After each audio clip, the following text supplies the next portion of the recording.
तो आज गौ राष्ट्र यात्रा की शुरुआत हो रही है जोधपुर के इस फार्म से, भारत सिंह राजपुरोहित के थार पार्कर ब्रीडिंग सेंटर से। और ये यात्रा यहाँ से शुरू होके अहमदाबाद में जाकर ख़त्म होगी। और ये इस फार्म की क्या खूबी है ये बताने के लिए खुद आज माटी इंडिया पर भारत सिंह राजपुरोहित जी हैं, जिनको किसी भी इनके बारे में कुछ कहने की ज़्यादा ज़रूरत नहीं है किसी को भी। ये पूरा देश भारत सिंह राजपुरोहित को आज जानता है। तो भारत जी, आपके पास तो इतना सुंदर सोना है, नस्ल है, इसके बारे में कुछ बताइए कि आपने ये कब और क्यों, कैसे, किस परिस्थिति में शुरू किया। धन्यवाद भैया कि ये यात्रा में सबसे पहले शुरुआत यहीं से कर रहे हैं हम। तो सबसे पहले ये विचार क्यों आया Thar Parker preservation research centre का, तो बड़े भाई सम्मान प्रेम सिंह जी राव जो बरा इंफ्रा लिमिटेड कंपनी है, बहुत बड़ी कंपनी है। तो कई लोगों का शौक़ होता है कि घोड़े रखे, हाथी रखे या बड़ी बड़ी कोई और व्यवस्था ही करे।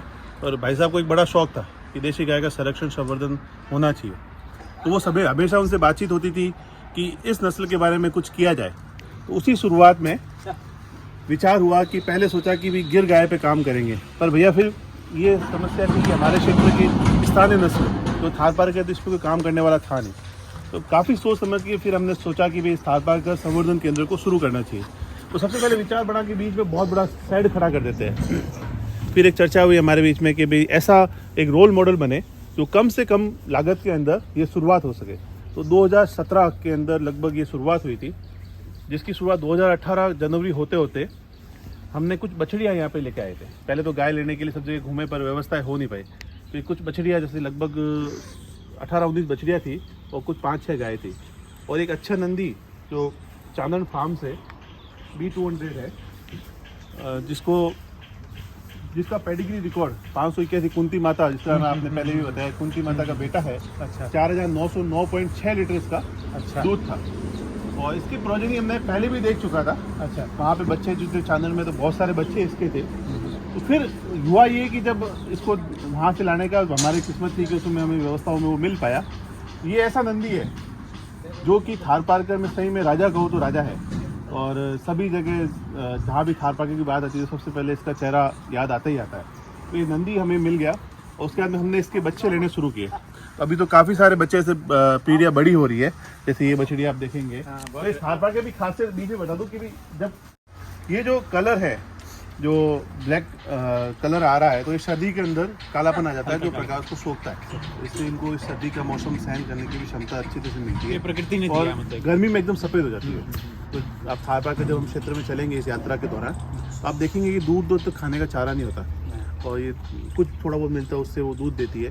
तो ये क्षमता है इस थार पार्कर की, जिसने इस रेगिस्तान में जीवन को पनपाया है। तो जीवन देने वाली है, इसलिए ही तो माता कहा जाता है। लेकिन इतने कम समय में मैं देख रहा हूँ कि बहुत अच्छा आपने इनका रखरखाव किया और बहुत अच्छी आपने इनको थार पार्कर बनाया है। क्वालिटी वाइज मैं देख रहा हूँ तो बहुत ही बेहतर है। मैंने बहुत जितना तक देखा है, आपने यहाँ भी घास की उतनी दिखता नहीं होगी, लेकिन फिर भी इतनी बेहतरीन नस्ल आप तैयार कर रहे हैं। ये कैसे मुमकिन हो पाता है? आप सही कह रहे हैं कि खारा पानी, हमारे यहाँ भी खारा पानी है। तो जैसे काम करने वाले जैसे सूर्य प्रकाश जी पूरा मैनेजमेंट देखते हैं यहाँ पे, और मगदी जैसे आप अभी भी देख सकते हो, तो हम बातचीत कर रहे हैं तो वो सिर्फ फैला रहे हैं। जैसे मगदी है तो सारे लोग खड़े रहते हैं। तो एक तो सबसे बड़ा सहारा होता है कि भी ये सभी लोग हैं, और दूसरा अच्छा नंदी मिलने से अच्छी पीढ़ी तैयार हो रही है। जैसे आप बच्चे देखोगे, आप इधर आइए, तो ये जैसे हम सेगमेंट कर देते कि भाई 3 महीने छोटे बच्चे हो गए तो साल भर तक के बच्चे हो गए। तो ये ऐश्वर्या की ही बेटी है। अच्छा, ये कितना, इसकी उम्र कितनी है? ये कौन सी फरवरी में भी आई थी? फरवरी में भी आई थी। अब देखिए, कौन कहेगा कि ये 10 महीने की बच्ची है।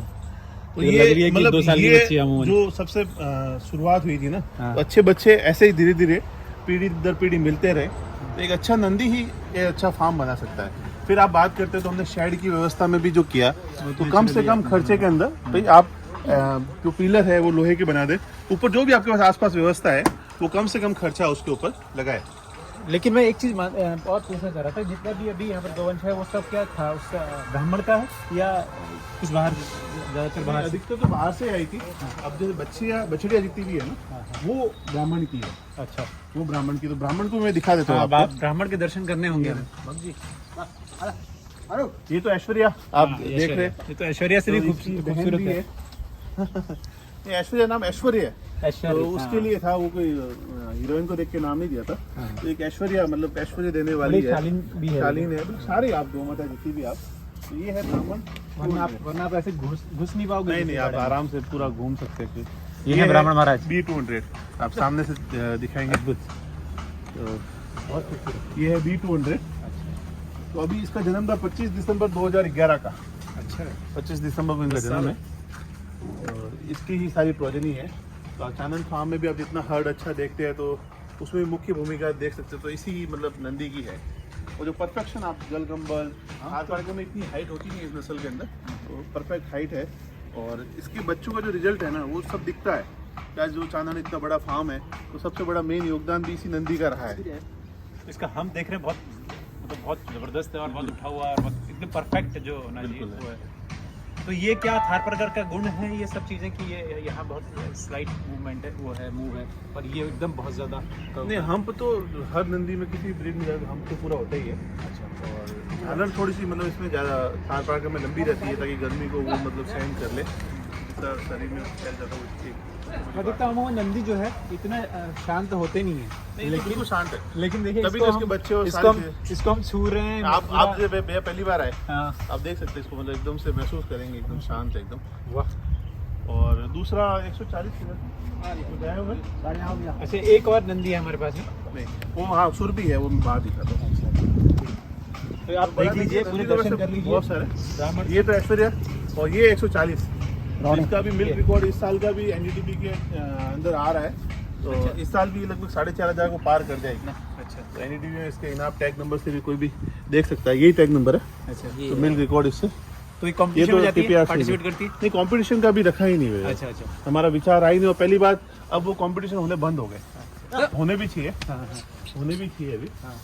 तो कंपटीशन होने बंद हो गए। तो धीरे धीरे वापस प्रयास कर रहे हैं हम लोग कि अब साथ आगे भी कंपटीशन शुरू होने चाहिए ताकि एक हेल्दी कंपटीशन हो और उस पर बढ़िया काम हो। तो अभी आपका क्या विचार है, इसको किस नेक्स्ट लेवल पे ले जाने का कुछ और प्लानिंग की है आपने कि कैसे इसको आगे बढ़ाएंगे? इसको मेन तो ब्रीडिंग करके अच्छी अच्छी नस्ल तैयार हो।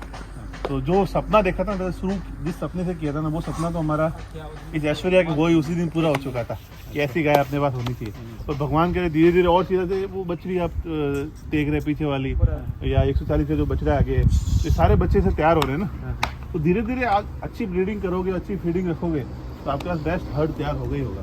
अब आपको बताऊंगा कि यहाँ पे जो भी गाय पहली या बछड़ी ब्याह भी रही है ना, तो 6 से 8 लीटर, कम से कम 7-8 लीटर दूध तो है ही है उसका। बछड़े को पिलाने का 6 लीटर बाल्टी में आते ही आता है। तो पहले ब्याह में इतना दूध है, मतलब कि मैनेजमेंट अगर सही करते हो तो आपको दूध की बच्ची मिलेगी और अच्छा दूध होगा।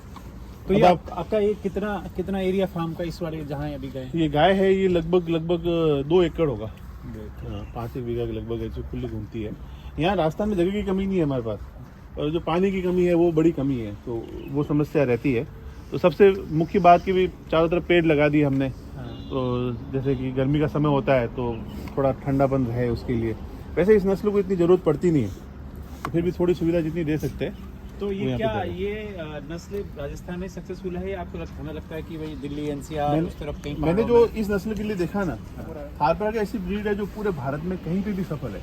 अंग्रेज भी जब तोपों को खींचने के लिए या नेपाल के युद्ध उस समय तो काफ़ी वर्णन किताबों में है कि भी यहाँ से थारपारकर और नागौरी गायों को यहाँ से लेके गए थे। तो उनका तो मिसयूज ज़्यादा करते थे वो लोग, पर ये सभी जगह सफल ब्रीड है, सक्सेसफुल है। बस दिक्कत ये है कि ये ब्रीड की गाय बच्ची कम है, अच्छी गाय।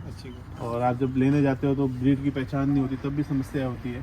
तो लोग किसी कलर और सुंदरता वो चीज़ देख के भी, क्योंकि थकी हुई गाय होती है, किसान के यहाँ तो फीडिंग इतनी होती नहीं है, तो वो थकी हुई गाय। और फिर क्या है कि जैसा माहौल क्रेज बढ़ जाता है तो रेटें भी वैसी हो जाती है कि भी हर किसी के लिए शुरू करना संभव हो नहीं पाता। तो मैं नहीं चाहता कि थारपारकर ऐसा विषय बने या देशी गोवंश का काम के भी ये कोई VIP या पैसे वाले लोगों का काम बन के रह जाए।